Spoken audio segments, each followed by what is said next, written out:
Hello, everybody, and welcome to Equality and Diversity in the Music Industry with Music Industry Insights Worldwide, Volume 2, Episode 8. And today we have the amazing Shilpa with us. Hi, Shilpa, how are you? Hello, I'm doing so well. Thank you so much for having me here, Saskhia. Oh, thanks for coming along. You've been super busy. You've been doing so many things in the music industry. So tell us, what have you been doing and where are you from? All right, so my name is Shilpa Ananth, as you mentioned, and I am an Indian singer, songwriter, performing artist from Kerala in India, which is a state in the south of India. And I grew up in the UAE, so I actually grew up in Dubai. My childhood and upbringing, everything was there. So my parents actually introduced me to music at a very young age. I was 3 years old when I was first, using my voice as an instrument. Started studying classical Carnatic music as my first kind of foray into music, and then once I was a teenager, I realized I wanted to see what else is out there, like see other styles of music and listen to other worlds. And I started listening to a lot of jazz and pop at the same time, and a little bit of rock as well, influences from my elder brother. And fell in love with Ella Fitzgerald, Nora Jones, Nina Simone, Michael Jackson. So it was so many influences as a young child, and that was when I started kind of working on music. Sorry, working on music also as a medium of expression for myself. I started competing in competitions and doing a lot of bands and getting into like groups and singing groups and stuff like that. So oops. So yeah, so basically, it's been a long and beautiful journey with music from a very young age, and it had then finally led me to land up in Berklee College of Music in Boston to study music. Yeah, so it was like a situation where I knew I wanted to go there. I knew I wanted to be a musician, but it took me a while it took me a different route. It took me a while to get there just because once I finished my high school in Dubai, I went to study in India, because I knew that if I could handle myself there, I could handle myself anywhere in the world. And I wanted to prove to myself as well as to my parents that I was responsible, that I could manage myself, I could take care of my finances, my life, and that I could manage if I had to move to the US. So I studied media communications and psychology. That was my first degree in India in Bangalore. And once I completed that, I found out that Berklee College of Music was coming to do auditions. I auditioned, and then a month later found out that I had got a scholarship as well as accepted to the school. And then it took me a very long time, like more than a year, to convince my family to let me go. But eventually, I moved to the US, studied in Boston at Berkeley, then moved to New York, lived there and worked as a professional artist, hustled, worked many different jobs on the side. Had to take on many different identities just to be able to survive, as one does in New York if you're an artist. But it made me stronger. It made me understand what I wanted for myself, and all of that has led to my story as well. It has fed into my music, into my lyrics. So I write original music. I mix it with R&B, jazz, soul flavors, as well as mixing different languages from India, Hindi, Tamil, Malayalam with English. So it's a huge, like, I don't know, a It's very, like, yeah, fusion yeah. of flavor. Exactly, exactly. So yeah, that's where I'm at right now. I'm now in the UAE. I came back here, got stuck here during pandemic. Just fateful turn of events. Was visiting my parents and then ended up back here. And it's been 3 years now, but I've been working on music still performing, still doing what I need to do, teaching music as well. And Berkeley opened a campus here in Abu Dhabi, so I ended up just applying and then got the job as a music educator. So life has been crazy and very beautiful, and at the same time fulfilling, chaotic, and very much an evolution through music, as well as an artist, as a person, as a woman, um, as a spiritual being. Group, yeah. So tell us a little bit more about how long have you been in the music and entertainment industries? How long have you done that for, and what kind of skills and experience have you had, like educationally? So basically, I have been performing and writing music and singing for the past 8 years, I would say. Yeah, I would say 8 years it's been, like, formally, because before that I was performing, but I guess it wasn't yet clear in my head that this is who I am, this is what I want to do. It was still like, well, I'm doing everything, and it was kind of like my passion, but a passionate hobby in a way. So I kind of can't call those days when I was in college in India or in high school when I was still competing and performing as my musician days. I would say a professional artist for the past 8 years. Going to be 9 years this year. So yeah, and I think you asked me about my educational qualification. So basically, I was kind of also teaching while I was in New York. It was one of my side hustles as an artist. And it was great because it allowed me to not only understand what I had learned at Berklee a lot better, but at the same time, I have this inherent need to use my talent to use my skill to help people. So teaching has always been in my blood. Even as a child, I would be the one, if my younger cousin came from school and she's like, can you please help me with my homework, I'd be the one to basically learn everything, read everything, and then teach. And the Lovely. same thing, even in school and college, anytime we had study parties, they would just expect, my friends would just expect that I would have studied everything and then teach them. Oh, that's So beautiful. yeah, that's been a part of I think my blood since I was very young. And then, as I said, when I moved back here to the UAE, it was a fateful turn of events while visiting family, sure, but it turned out to be a blessing because I ended up teaching. Now I'm teaching at my alma mater, and it's been wonderful, so wonderful that I'm still here. Supposed Congratulations. to get back on that flight to New York, never did. Well, congratulations. I think it's about following your passions. Like you said, it's about passion, determination, and just following your heart. Um, Absolutely. so, what kind of challenges and barriers have you faced personally as a woman, an underrepresented woman, someone that's found it difficult to navigate their path? Tell us a little bit more about that. Absolutely. I think it's for me, it has been challenging at almost every turn just because whether I am here in the UAE, whether I'm in the US, whether I'm in India, there's always going to be this sense of, I think, especially in my situation, because I consider myself a third culture kid, not having grown up in India, but at the same time having those roots, having the tradition, at the same time being very forward thinking and very much like, no, not going to follow the patriarchy, not going to follow the system, not going to follow the traditions that hold a woman down, but so going to find my own path. But at the same time, I do hold the things that I consider my roots. They are close to me, so my Indian roots are very much strong, and I find a way to empower myself through this. But at the same time, it has been very challenging because I always have the sense that I don't belong anywhere. I am here, I don't belong in the UAE. I'm in the US, but I'm not American. I'm not Arab. When I'm in India, I haven't lived there enough, or I wasn't born there. So sometimes, there's this kind of like, oh, you're an outsider. You're not, maybe not considered one of us, or kind of there's this sense of distance, from the local community sometimes, not always. And I think definitely had to have to work through these things. And there are times when I've just been like, okay, I'm just gonna have to accept this because this is my reality. And I think now in the US, I hate this, but there's this trend for South Asians at this moment. So I feel like now we're seeing more representation on screen, and there's just more brown people being shown a lot of appreciation and love on social media, and more opportunities, and just more inclusivity, and and just a lot more equality for women, but also equality in terms of a woman who is also an artist, who is also in a country that's not of her own. So I've always had this feeling that even if I am talented, even if I am the right person for the job, I have the right experience, or you know the background, whatever it is, but I will be overlooked just because of everything I just said, which is that I'm not this or I'm not that. I am, neither here nor there in a way.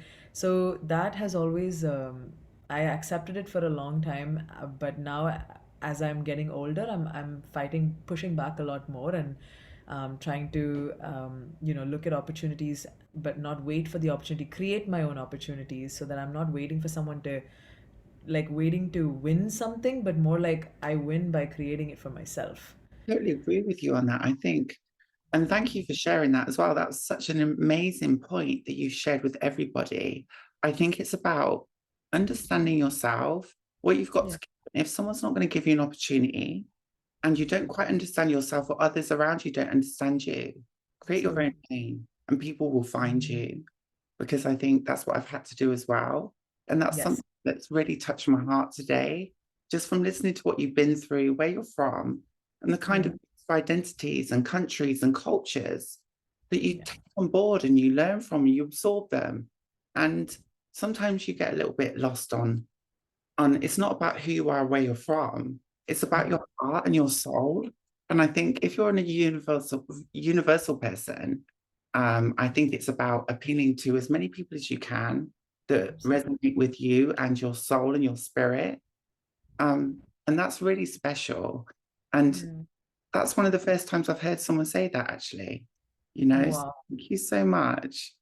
Thank you, and thank you for, for your kindness as well, because I feel sometimes, we're speaking, but it's not always possible that each can understand the other, or even if sometimes we're speaking the same language, but to really understand it and feel it, that is a whole other connection, or a whole other, when you're transcending that language, transcending, we're transcending experience right now. So I appreciate you also for understanding. Thank you so much. And I think music's all about emotion and expression. So how has that affected you in your career in the music industry? Sorry, what was the question again? How has that affected you and your career in the music industry? What has? How has the kind of way people have treated you, Uh-huh. how has that affected your own personal feelings and thoughts and your career Absolutely. in the music industry? Absolutely. So for me, the thing is, there are good and bad experiences, right? So I feel in terms of, if I'm going for the negative side of things, it has definitely put me on a path where I think as an artist, we already, we feel so much, we're sensitive. In a day where social media is ruling our careers, I think it can be very damaging when you're comparing yourself to your peers or to other artists, and you see followers are different, or the numbers of subscribers or listeners, everything is so down to numbers these days, not the quality. You could be buying those, but it's gonna look like, authentic. And I think so a lot of the time, I do think, if I'm going for the negative side of experience, I would say it's tough when that is given so much importance, and then people are kind of putting you in a box of like, oh, like, even because the thing is, I am such a fusion person myself, or like a very much all flavors, all these cultures that are within me, all these languages that are within me. I find a way to also express that, not only through my music, but through my clothes, through the way I cook food, like everything, the way I think. I think in different languages, I dream in different languages. So for me, it has been interesting to speak with people and feel like I have to fit into their box in order to be accepted for a performance, or to be seen in a specific way for the opportunity. Or if it's a venue booking agent, then you kind of have to adhere to their, like, okay, you're saying you do jazz, you're saying you do Indian music, so can you just do jazz? I mean, this, we're not looking for the Indian side thing. So I feel like I've had to really adapt myself a lot in the beginning of my career to, especially while being in New York, to be able to at least be heard. So that took a lot out of me psychologically. Like, it was mentally exhausting, because I'm just like, already as an artist, we're so much like in self doubt, and we have imposter syndrome, and we feel like we're not good enough, and we have parents that might not be as supportive as we wish they were. And so it can already be, in your mind that, like, oh my God, is this song my best song? And am I ever going to write another good song again? Or will I ever actually write a song? Like, so all these kind of, thoughts and feelings. And then you have people also on top of that, kind of, being on top of you, trying to make you feel like you're not enough, or you have that, constant kind of, I think that can be that if we're not careful, it just seeps into your unconscious, that you are, are not special.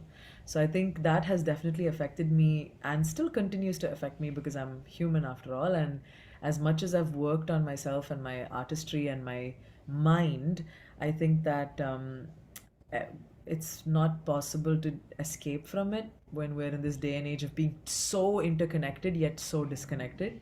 It's so opposite the way things are. So I think it's been quite a journey of like finding my strength, finding what works for me, and letting go of the other things, and kind of making my peace that people, that is their problem. There's the people. Let them think that way. I can't control that. What can I do, you know? Amazing advice, Shilpa. Thank you so much. Shilpa, Yeah. there's so much like personal advice, like intimate advice that I think only people that have gone through something, that have experienced something could share. That's beautiful. Thank you so much. Absolutely, absolutely. So tell us a little bit more about your feelings and thoughts of equality, diversity, and inclusion in the music industry. Like in very few words, I feel there can be so much more to be done. I think there's still room for growth, for women to come and take up space. At this point, I think we're still, I mean, I know that in the US, maybe, situation is slightly different. There's more empowerment being, like sought after, as well as also I feel like in the UK as well. I think like they've come a long way. So they've already been through some of the things that I mean, as someone who is now living in this side of the world, close to Asia, in the Middle East, I feel I'm not seeing that as much as yet.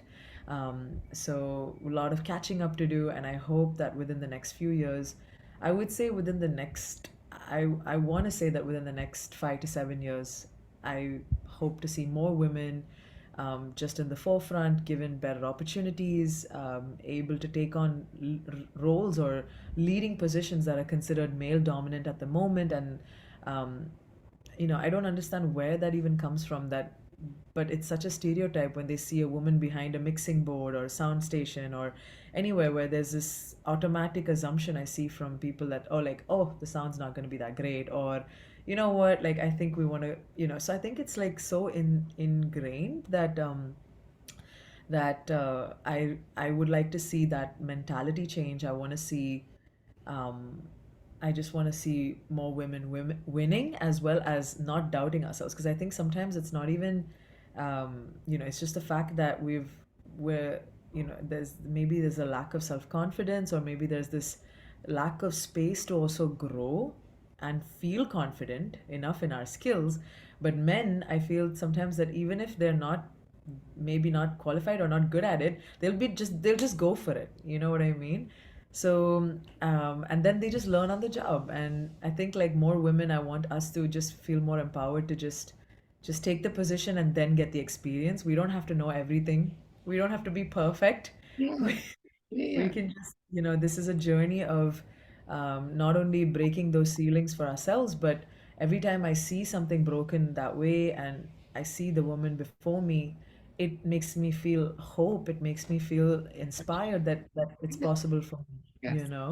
and that in turn is doing that for someone else. And so we got to keep that energy flow. We got to keep, I always think of this analogy where, if a woman has taken that elevator and she's somehow made it all the way to the top, like just pressed every button and made all the way, now it's your responsibility to send that elevator down to the next person or the next few people, so that the rest of us can also be up there, or, help others. So that's how we keep that cycle going. And I hope to see more equality, more diversity, more inclusion of women, of people who identify as women, in the music industry. And I do see some changes happening, maybe not fast enough, and hopefully not as a trend, because I hate these trends that come and go, where we're so hot for a moment and the next minute you're like, Disappears.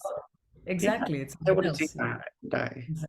Something consistent, something long term, and something that really, also, recognizes us for who we are, the goddesses that we are, what we can do, what we are capable of. There's no species like us, so there's no reason why we shouldn't be up there. That's right. Thank you so much. So tell us a little bit more about the, do you think like cultural and age differences have an impact on our movement, what we're trying to achieve? What do you think on that? Definitely, definitely. I think that, you know, who I am right now and how I think and how strong of a person and spirit I am, I think this is not who I was even 5 years ago. And maybe 5 years later, I'll be in a different position and I'll, be thinking back to this moment and wondering, what was I doing and why was I not doing this faster or whatever. So I think that it takes time. Definitely, age plays a huge part in it.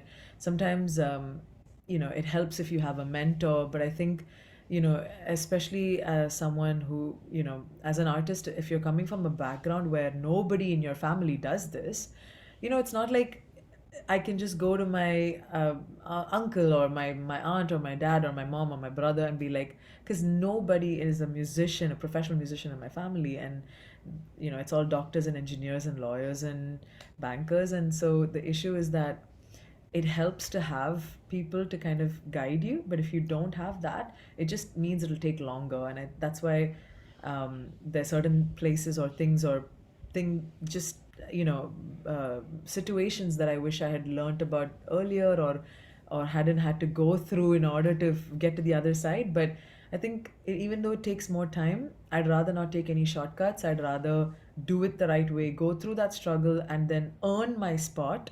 And I would want everyone to, go through that. But at the same time, if I can help someone not do have a shortcut, but if I can help someone just not have to go through all the struggle, but they will go through their own regardless. So if I can help someone get somewhere a little bit quicker or a little bit less stressed out, then I'm always ready for that. But I think it takes time, and cultural background plays a huge part in it because especially like I feel as a South Asian woman, as an Indian woman, I was not raised to be a free thinker or to be empowered or to, it was more like I'm a rebellious person and I go after what I want and I'm very specific about who I am and what I wish. So I've been this way since I was a child. So, but I see a lot of women in my culture just giving up on their dreams, not even realizing that they can dream, just going for what the parents say or what society says they should do, and kind of going through the path of like, okay, well, from here to here to here to there, and baby and a house and a car and a graveyard, and I don't know, this is not my life. Got very wise words of wisdom that you're sharing with everybody. And I think that's fantastic. Everything you Yeah, shared with us today, I can really relate to it. Like, absolutely. how has that affected your mental health? How has that affected your career and how you feel about yourself? I mean, it's taken me, as I said, like a lot of work, a good amount of therapy as well. I am also very much into psychology. I studied psychology when I was in college and in high school. So I have this like real, I really like, I'm very connected to my mind myself as well as learning more about other people and why I'm affected or why they are affected. Like all of these things, I'm constantly thinking and like thinking from different points of view and trying to also see how I can have dealt with something differently and how I can be better the next time and how can I manage to not let this affect me this much, in the future. So I think, as I said, like coming from my cultural background, it can be very difficult because there's this sense of like, keep your mouth shut, just put your head down, go through life, don't make any waves, like nobody cares, just live your life quietly and just serve the people. This is your duty as a woman, as a, if you were a mother or a wife, this is who you are. So I think that like for me it has taken a lot to let go of these things that have these systems in place that are only meant to inhibit us, to hold us back, to make us feel less than, or to make us feel like we're not good enough to get what we actually want. We have to kind of settle because that's just what's expected, and if we do anything against that, and let's say god forbid it doesn't go well, then there's this like immediate like, aha, like I told you so, like why did you dare think you could dream? Just could have done the easy thing and you'd be good by now, you'd be set by now, so I've had to really deal with that since I was very young because my poor parents, I love them to bits, and they support me the best that they know how and that they are emotionally capable of how much they are able to give me. But like the person that I am, it's always clashing with certain ideals because, and they're just they've done their best, but I think it's been hard for me to also, get to where I am today, because it has taken a lot for me to just be like, this is who I am, please let me live my life and accept me as I am. And I need to stop chasing your approval, and I need to be who I am meant to be, and please support me. If not, you can't be a part of my life. I love you. This has been fantastic. Tell us a little bit more about, have you seen role models on representation? How has that affected you as well? Like, do you see people you can look up to in what you're doing and see people like yourselves, like Yeah. representing? I think nowadays I'm seeing more and more. Like I said, I hope it's not a trend. I hope it's that we're actually taking up space and here to stay.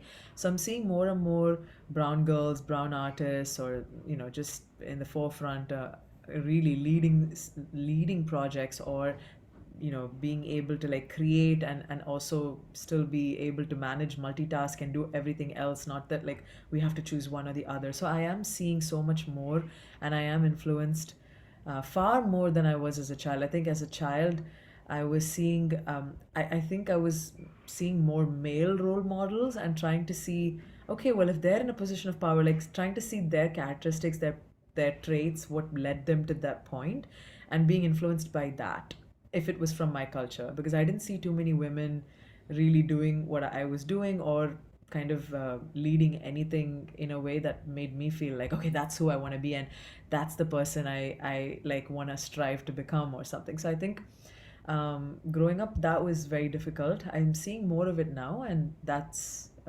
very much something that gives me hope and helps me also continue on my path, especially when those days are tough and your mind is telling you otherwise, and you feel like you don't know why you're doing what you do, but you gotta go move on and Yeah. keep going forward. Yeah. So I think now it's more prominent, and I'm finding more influences. There's Mindy Kaling and Purna Jagannath, like all of these incredible actors slash producer slash director slash storytellers. Like, so I'm seeing more of these, powerhouse women that I'm feeling more inspired by. Priya Raghu is one of my favorite artists as well, vocalist and producer. She's also coming up right now, and I feel there are these people that I'm definitely feeling connected to.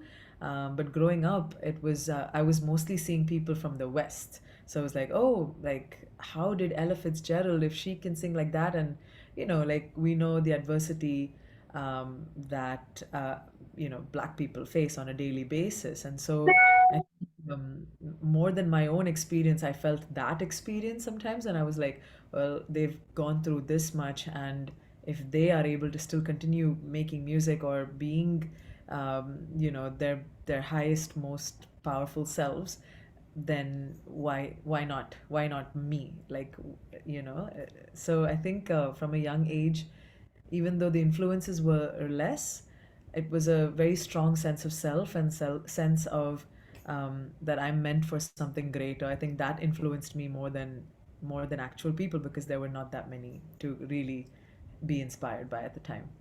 Yeah. Thanks for sharing that. And I think someone that's multiracial myself and that experiences challenges with acceptance, understanding where I'm from, where I fit in the world, having a voice, you know, Yes.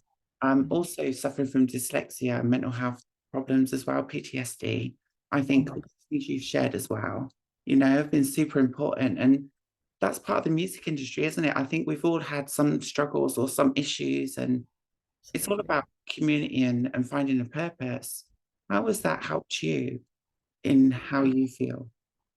Honestly, the community is the only thing that keeps us going. And for me personally, when I was living in New York, whether it was Brooklyn or in Boston, when I was at Berkeley, or whether it's now that I'm here in the UAE, in Abu Dhabi and Dubai, the musician community, I feel we are a very an artist community. I feel it's a very uh, close bunch of people, because I think we all kind of understand, we've gone through so much of just adversity and challenge, and like so many different stories, when regardless of where you come from, it's all similar in a sense of like, okay, was not supported, and at an early age in the way that I wish I were, and now I'm working on healing my inner child and becoming the best musician or best artist I can ever be. And so I think for me, the community has helped a lot because without it, I don't think I could have done what I do now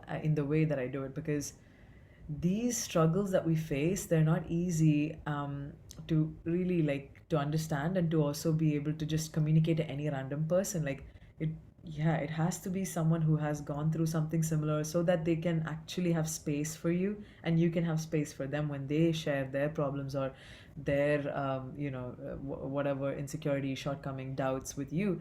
So I think yeah, there's no doubt that without the strong sense of the artist community, there would be no me. So, and I hope that I'm that for someone else as well, part of, this higher circle. Yes, Yeah. you are.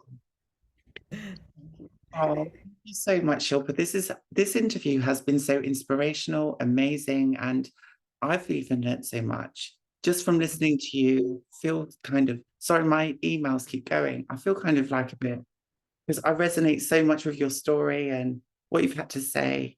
Thank you. And I just want to ask you, could you share some of your major successes and wins and what you're up to at the moment in the music industry and your handles so other people could follow you? Absolutely, absolutely. So far it's been like a huge, and crazy journey. It's gone all over the place. I've been nominated for 2 Grammys. Nominated, not yet won. One day I will win, but nominated through other projects that I've been in, and performed at really cool places like the Blue Note Jazz Club or the Apollo Music Theater in New York, and also beautiful festivals out here in the UAE. Thank you, and in India as well. And this year, I'm actually hoping to release my new EP of music, the second one that I'm planning to release. It's called Reproduction, and it's hopefully coming out in the fall of 2023 this year. So I've been already releasing songs. Yes, fingers crossed. I've already been releasing songs from it. So there's music on Spotify, Apple Music, YouTube. You can find me on Instagram. Everywhere it's the same name, Shilpa Ananth, ShilpaAnanth. So very much available in all spaces, TikTok, yeah, Spotify, I'll YouTube, share all of Instagram. that in the description with your bio and all of your links. I'm sorry for everyone if I've had a few pronunciation problems because of my dyslexia, and sometimes I'm trying to read the links and everything else at the same time. So I apologize for that. I've really appreciated your time. Thank you for coming on the show, and I've learned so much. And this is going to come out soon. So thank you very much for taking part of the show and sharing your experiences with us. Thank you, Saskia. Thank you so much. Honestly, it's been such a long day, as I was telling you already. We're running around doing many different projects, and I'm so happy that this is how my day is ending. It's ending with you and with all our listeners, and I mean, Oh, that's so life. Yeah, I'm glad. I'm glad to be here, and thank you for having me. Really, you all the best in everything you're doing. And I'm yes, sure I'll speak again with you soon. absolutely. Talk to you soon. All the best and God bless you. Thank you so much, Saskia. Bye. See you.